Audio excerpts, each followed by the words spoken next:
والدین کے اکلوتے بیٹے اور 2 بہنوں کے اکلوتے پڑھے لکھے بھائی جنید کا اپنے محلے کے ایک نوجوان سے جھگڑا ہو گیا۔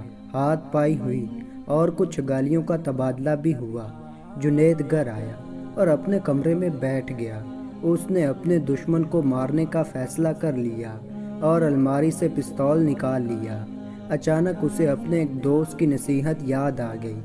دوست نے اسے ایسا کوئی بھی انتہائی قدم اٹھانے سے پہلے 30 منٹ کے لیے واردات کے بعد کی صورتحال تصوراتی طور پر دیکھنے کا کہا تھا۔ جنید نے تصور میں اپنے دشمن کے سر میں 3 گولیاں فائر کر کے اسے ابدی نیند سلا دیا۔ 1 گھنٹے بعد وہ گرفتار ہو گیا۔ گرفتاری کے وقت اس کے والدین اور 2 بہنیں پھوٹ پھوٹ کر رو رہی تھیں۔ اس کی ماں بے ہوش ہو گئی۔ مقدمہ شروع ہوا تو گھر خالی ہونا شروع ہو گیا۔ ایک کے بعد ایک چیز بکتی گئی۔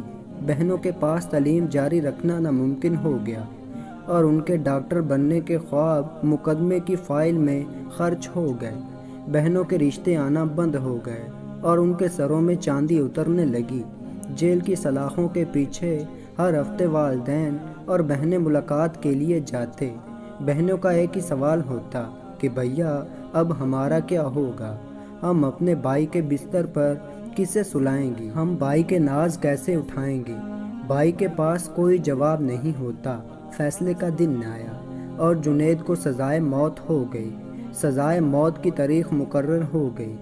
25 منٹ گزر چکے تھے اور جنید کے جسم پر لرزہ طاری ہو چکا تھا۔ جیل میں وہ اپنی موت کے قدم گن رہا تھا اور گھر میں والدین اور بہنیں اپنے قرب اور اذیت کی جہنم میں جھلس رہے تھے۔ جنید کی آنکھوں پر کالی پٹیاں باندھ دی گئیں اور اسے پھانسی گھاٹ کی طرف لے جایا گیا۔ 29 منٹ ہو چکے تھے۔ پھانسی گھاٹ پر پیر رکھتے ہی 30 منٹ پورے ہو گئے۔ جنید پسینہ پسینہ ہو چکا تھا۔ اس کے جسم میں کپ کپی طاری تھی۔ اس نے پستول واپس الماری میں رکھ دیا۔ اس نے میز سے اپنی بہنوں کی 2 کتابیں اٹھائیں اور بہنوں کے پاس گیا۔ بہنوں کو مخاطب کرتے ہوئے کہا کہ میری پیاری بہنوں، تمہارے پڑھنے کا وقت ہو گیا ہے۔ خوب دل لگا کر پڑھو کیونکہ تمہیں ڈاکٹر بننا ہے۔ چند ماہ بعد جنید ایک بینک میں اچھی پوسٹ پر ملازم ہو گیا۔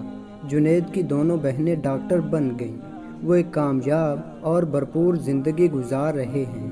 ان 30 منٹ کی تصوراتی واردات اور 30 منٹ کے مقدمے کی کارروائی نے ایک پورے گھر کو اجڑنے سے بچا لیا۔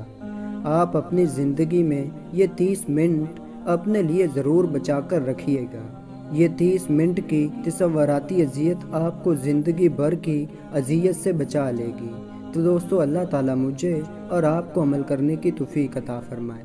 آمین یا رب العالمین۔